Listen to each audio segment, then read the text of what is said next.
Hello, I'm Hannah, and this is Hannah's Books. I'm honored to be participating in a big group project to read all the novels of Toni Morrison in chronological order over the course of 2020. I'll link to the announcement video below. All are welcome, even if you just want to join for one or two books. The group conversation on Voxer has been wonderful so far. I especially enjoyed the fact that I'm reading these books along with my in-real-life friend, Anne, too.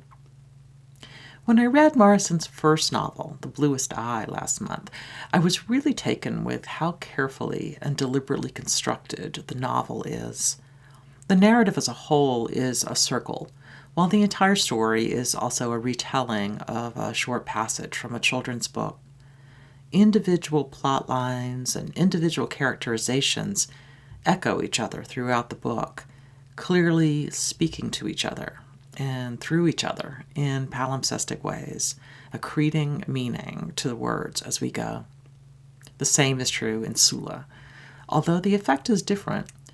Despite some fairly dramatic events told in the novel, the overall feeling of the book is smaller and perhaps more intimate, perhaps less experimental than Morrison's debut novel.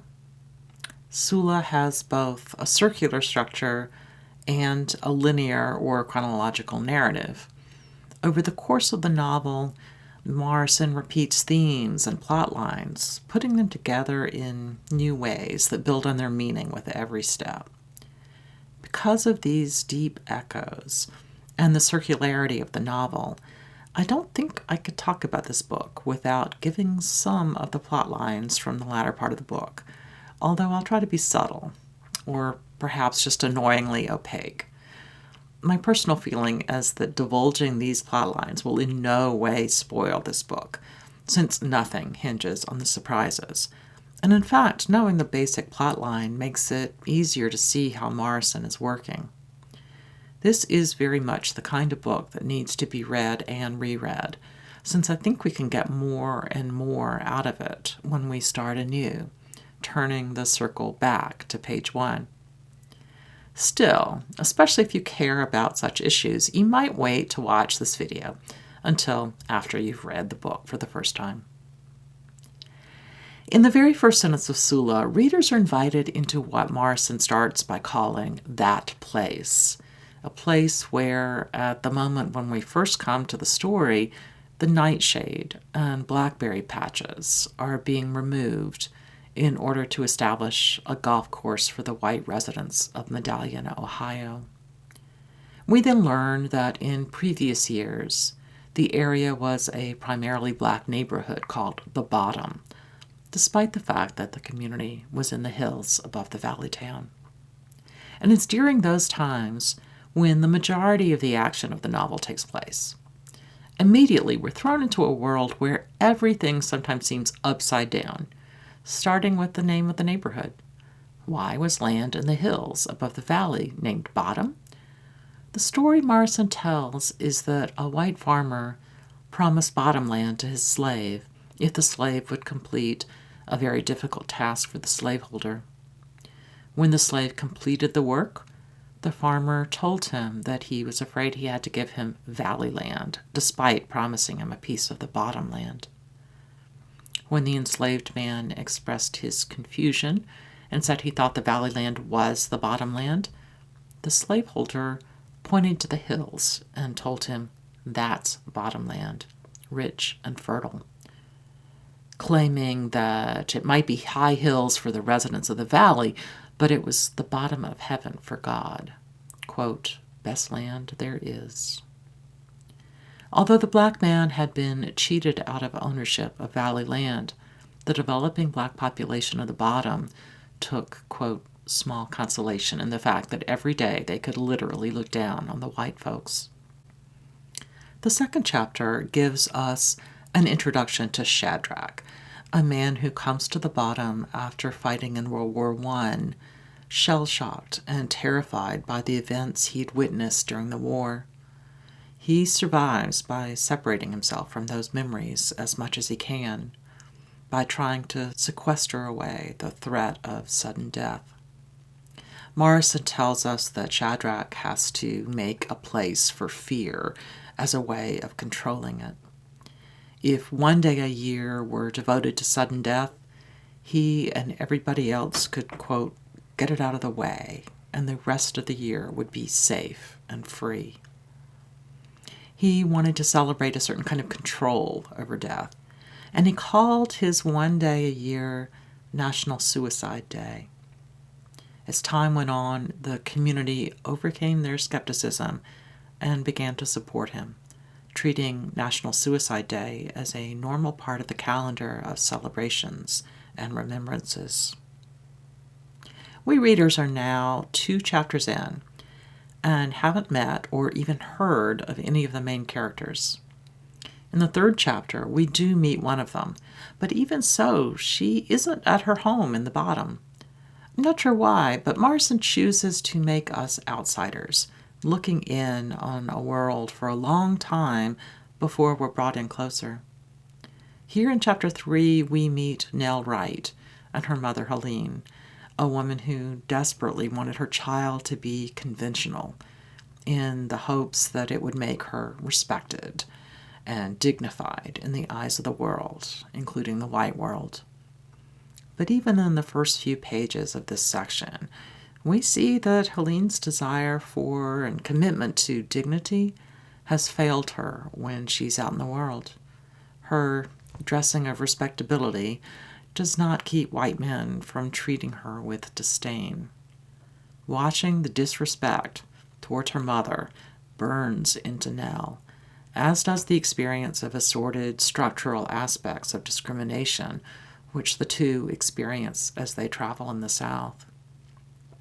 Nevertheless, as Morrison writes, any enthusiasms Nell showed as a young girl were quashed by her mother until, quote, she drove her daughter's imagination underground.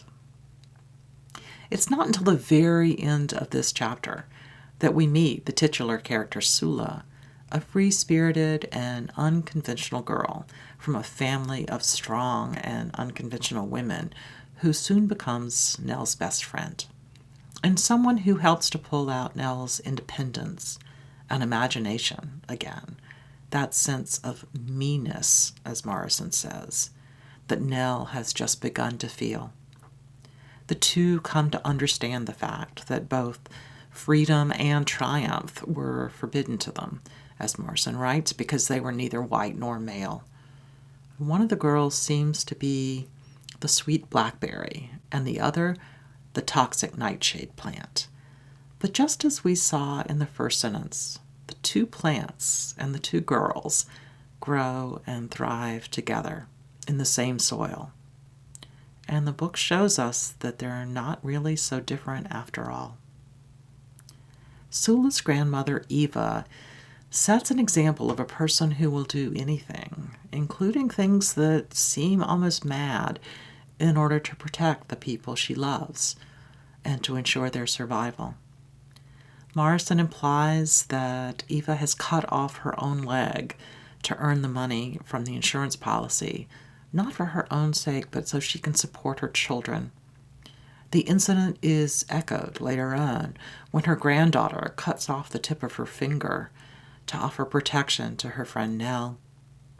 Both Eva and Sula are willing to make great sacrifices for the people they love, even though both characters are also seen as outsiders or troublesome members of society unwilling to play by the rules of civility.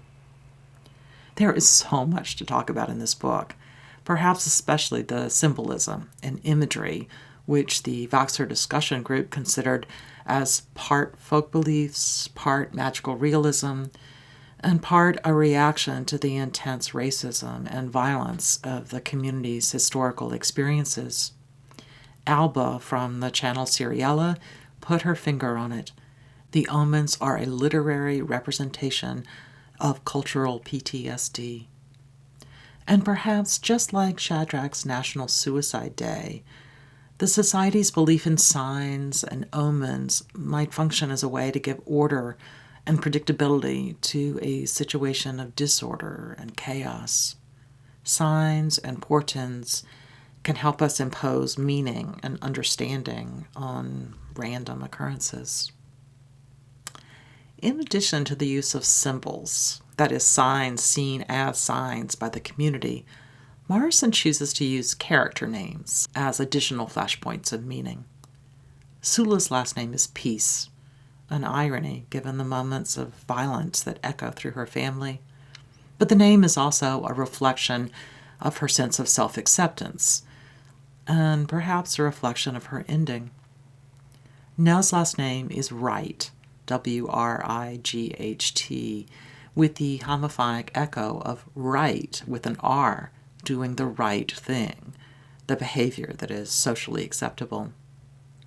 Certainly that is what her mother wanted, and what Nell herself wants for a long time. As my in-real-life friend Anne pointed out, after Nell marries, she takes her husband's last name, Green. At first, Nell Green feels fresh and new, green like a growing plant. And then she becomes green with envy, full of jealousy, that green-eyed monster. Finally, Nell's first last name has the echo of right, the kind of writing Morrison herself does. And I wonder if the author saw something of herself in Nell, the person at the end who lives to tell the tale. Other characters have names that suggest biblical references. Eva might be Eve, the mother of all, who embraces all the people who live in her boarding house.